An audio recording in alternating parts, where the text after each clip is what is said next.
Okay, great morning.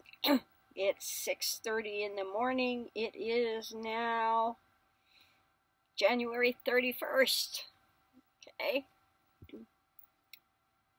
And I've been up for an hour getting ready to head down the road.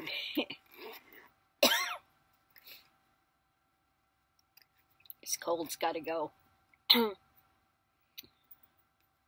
sound like my voice has just dropped a couple of octaves here.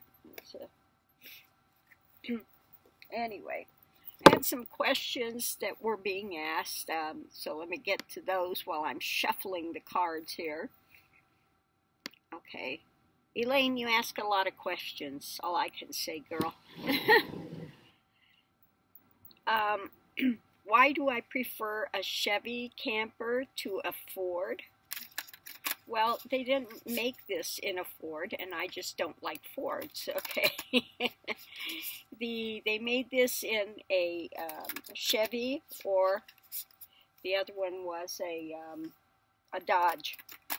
The Chevy chassis is longer. It's more stable when it handles, okay?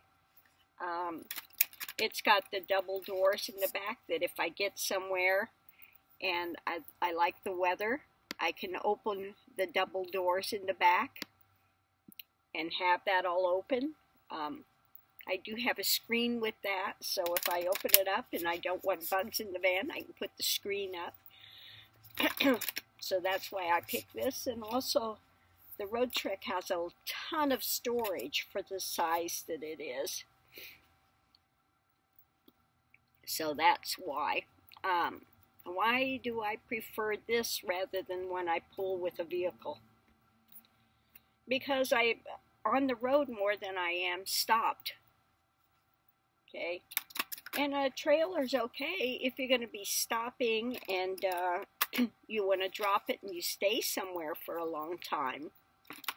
Okay. But if you're on the road, it's a hassle. You can't take it in the city. You can't park it anywhere. It's just, more hassle than it's worth.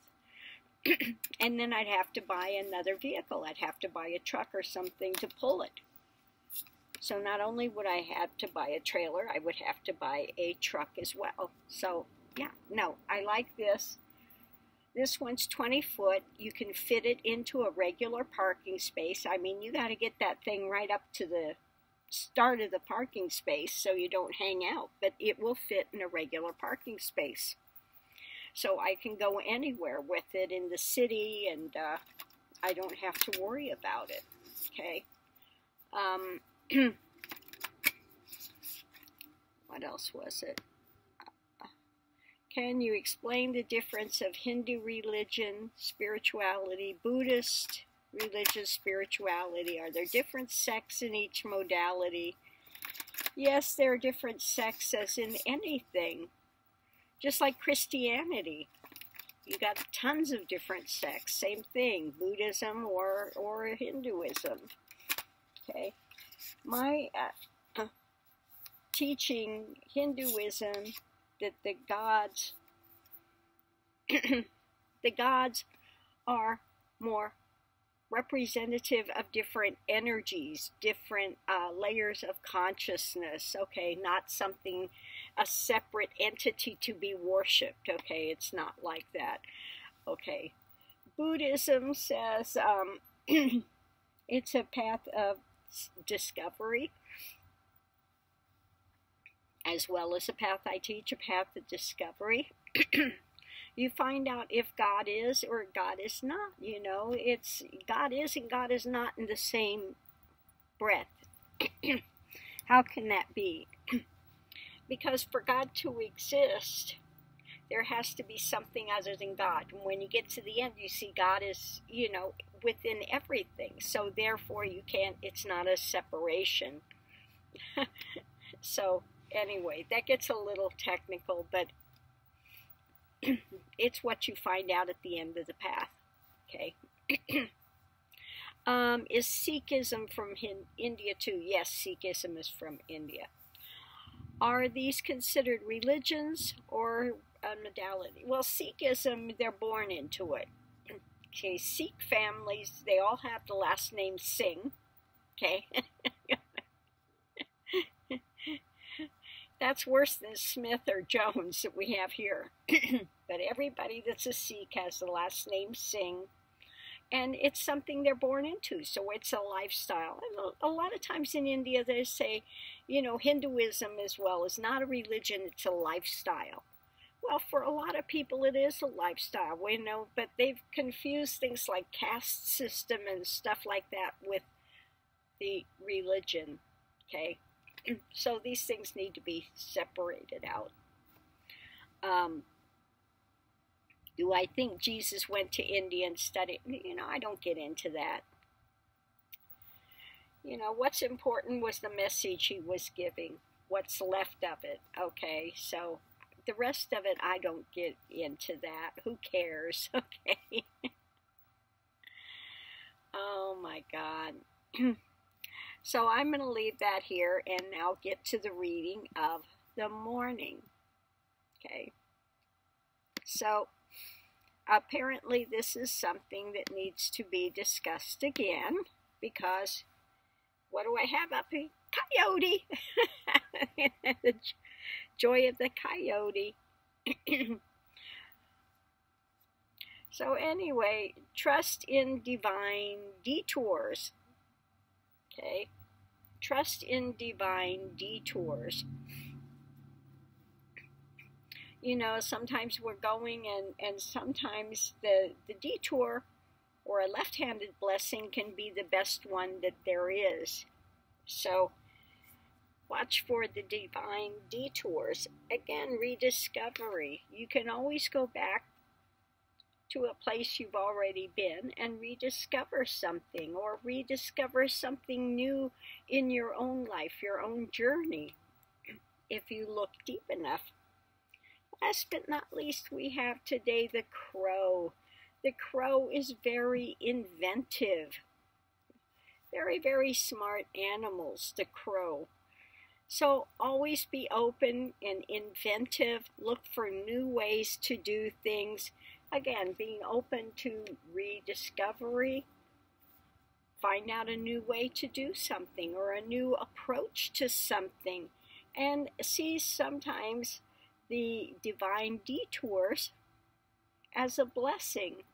Okay, maybe this divine detour, it's something that you need to explore, something that's going to benefit you in the end. Coyote spirit, divine detour.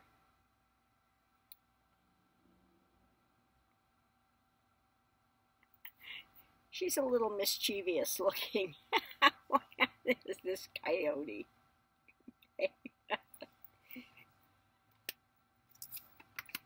So anyway, don't always see the divine detour as a negative. Sometimes it's a positive thing. Sometimes we can be sent on a different place. It's going to open something new for us.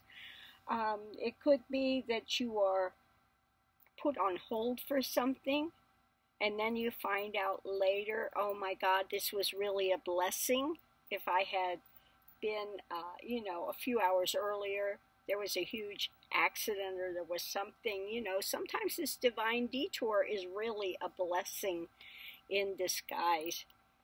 And, you know, don't look at it always as something as a negative. It's not usually a negative. It usually winds up being something you can learn from. Okay? So, again, be inventive. Look for those oops moments of the divine detours and see what you can learn from it. And maybe it's something, again, that needs to be rediscovered. Maybe you haven't gotten to the end point of something you need to see. Okay? So we all get these divine detours. You know, I have a detour.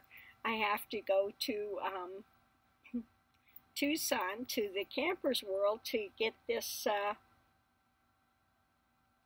to get that hose and all that stuff looked at underneath and get that redone.